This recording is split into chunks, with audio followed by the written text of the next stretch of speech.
Hello everyone, polity की series में आपका अगेन स्वागत है। तो चलिए फिर शुरू करते हैं। दोस्तों, अब बात करेंगे संविधान की मूल संरचना की। ठीक है दोस्तों, अनुच्छेद 368 के अंतर्गत संसद मौलिक अधिकार में संशोधन कर सकती है या नहीं चुनौती शंकरी प्रसाद मामले 1951 संशोधन अधिनियम में दी गई थी। ठीक है, जिसमें संपत्ति के अधिकार में कटौती की गई और सर्वोच्च न्यायालय ने कहा कि अनुच्छेद 368 में संशोधन की शक्ति निहित है। ठीक है,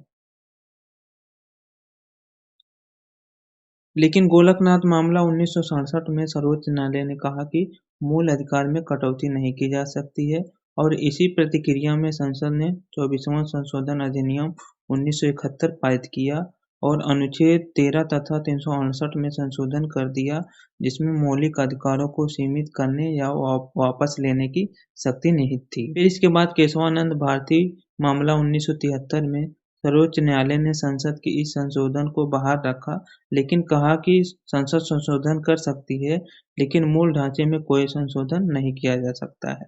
ठीक है, लेकिन पुनः मिनर्वा मिल्स मामले 1980 में इस प्रावधान को अमान्य कर दिया, क्योंकि इसमें न्यायिक समीक्षा का कोई प्रावधान नहीं था। दोस्तों, ये सीक्वेंस आप याद रखना। ठीक है, जैसे कि केशवानंद भारती मामला 1973 में आया था, मिनर्वा मिल्स मामला 1980 में आया था। ठीक है, आपको ये सीक्वेंस पता होना चाहिए और इन्होंने किस मेन पॉइंट पे फोकस किया था, आपको ये पता होना चाहिए। दोस्तों, अब बात करेंगे अधीनस्थ न्यायालय की। ठीक है, इसके संवैधानिक उपबंध की बात करें तो भाग 5 में अनुच्छेद 233 से लेकर 237 तक इनके गठन, कार्यपालिका से स्वतंत्रता सुनिश्चित करने का प्रावधान है। दोस्तों, जिला न्यायाधीश की नियुक्ति की बात करें तो राज्यपाल द्वारा उच्च न्यायालय के परामर्श पर इनकी नियुक्ति होती है। इनकी योग्यता कम से कम 7 वर्ष का अधिवक्ता का अनुभव हो और उच्च न्यायालय ने उसकी नियुक्ति की सिफारिश की हो।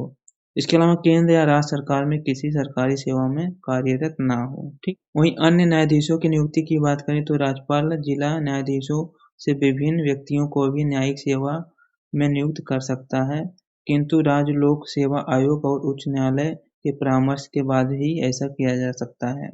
संरचना और अधिकार क्षेत्र की बात करें तो उच्च न्यायालय के नीचे होते हैं दीवानी एवं फौजदारी न्यायालय के 3 स्तर होते हैं। दोस्तों, जिला न्यायाधीश जिले का सबसे बड़ा न्यायिक अधिकारी होता है। उसे सिविल और आपराधिक मामले के मूल और अपीलीय क्षेत्र अधिकार प्राप्त होते हैं।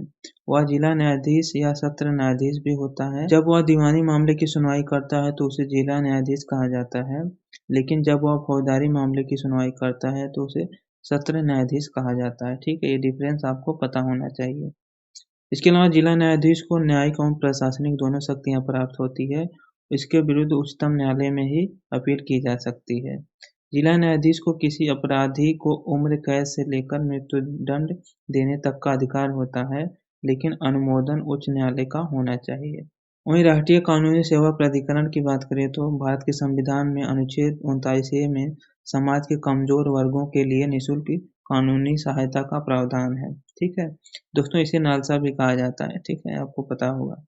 वहीं लोक अदालत की बात करें तो अर्थात जनता का अदालत, जो कि गांधीवादी दर्शन पर आधारित है। ठीक है, इसकी विशेषता की बात करें तो दोस्तों इसमें कोई भी पक्ष विजयी या पराजित नहीं होता है। इसमें दोनों पक्षों के बीच में समझौता करवाया जाता है। इसमें जो है कि विवाह संबंधी पारिवारिक विवाद, आपराधिक मामले, भूमि अधिग्रहण, श्रम विभाग, पेंशन के मामले इसमें देखे जाते हैं। ठीक है, लोक अदालत में।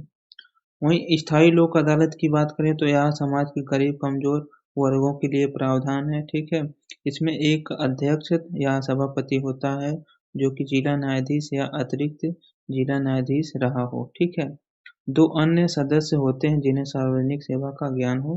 ठीक है, इसमें बिजली आपूर्ति, टेलीग्राफ, माल परिवहन, स्वच्छता, अस्पताल से संबंधित शिकायतों का निवारण किया जाता है। वहीं ग्राम न्यायालय अधिनियम 2008 की बात करें तो इसमें विशेषता की बात करें इसकी तो इसमें प्रथम श्रेणी के दंडाधिकारी मजिस्ट्रेट की अदालत होती है। ठीक है, या दोनों पक्षों के बीच समझौता कराने का संभव प्रयास करते हैं। दोस्तों, आज के दौर में यूपीएससी एंड पीसीएस एग्जामिनेशन में ठीक है कुछ भी पूछा जा सकता है, इसलिए आपको हर चीज़ पढ़नी चाहिए जो भी आपके सिलेबस में है और आपके बुक में दिया गया है। जो भी आपको लगता है ये इम्पोर्टेंट है, यहाँ से क्वेश्चन बन सकता है, तो आपको पढ़ना ही होगा। ठीक है, क्योंकि कोई भरोसा नहीं है कब क्या पूछा जा सकता है। आपने यदि पेपर देखा होगा तो आपको समझ में आ गया होगा।